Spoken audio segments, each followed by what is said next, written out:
মত বিনিময় করে ছিল। এই জন্যই আজকে এই প্রোগ্রামটা আমার মূল টার্গেট যে আপনাদের সাথে একটা পরিচয় করবো। এই জন্য আপনারা আমি কালামকে ধন্যবাদ জানাই প্রোগ্রাম কথা নিজেও আপনারা আমাদেরকে আজকে এই প্রোগ্রাম করার সুযোগ দিয়ে আমাদেরকে ভালো করেছেন। আমাদেরকে অভিনন্দন জানাই। আসলে আপনারা ইতিমধ্যে যে জিনিসটা লক্ষ্য করেছেন, গত 5 তারিখ থেকে বা 5 তারিখে যে সমস্ত ঘটনাগুলি ঘটেছে, বিশেষ করে ক্লাব সহ পুরো ভবন এবং বিভিন্ন বাসা বাড়িতে আগুন এবং দোকানপাটে আগুন দিয়ে যারা দুর্বৃত্তদের কাজ করেছেন, আমরা তাদের আজকে নিন্দা জ্ঞাপন করছি এবং শাস্তি জ্ঞাপন করছি।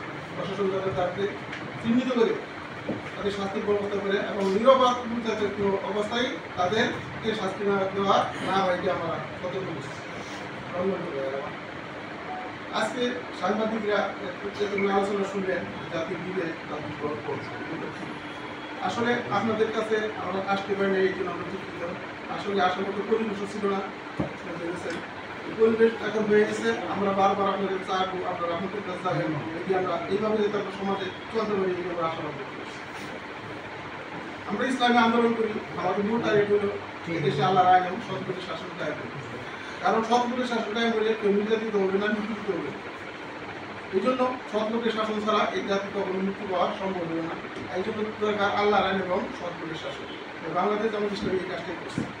আমরা আরেকটা জিনিস বারবার বলেন যে জামাত তারা ক্ষমা করে দিচ্ছে। আমরা জানি ইতিমধ্যে আমির জামাত ক্ষমা ঘোষণা করছেন যে যারা জামাতকে সভাপতি করার জন্য নির্যাতন করেছেন, বিভিন্ন টর্চারিং করেছেন, আমরা তাদেরকে আল্লাহর রাস্তায় মাফ করে দিচ্ছি।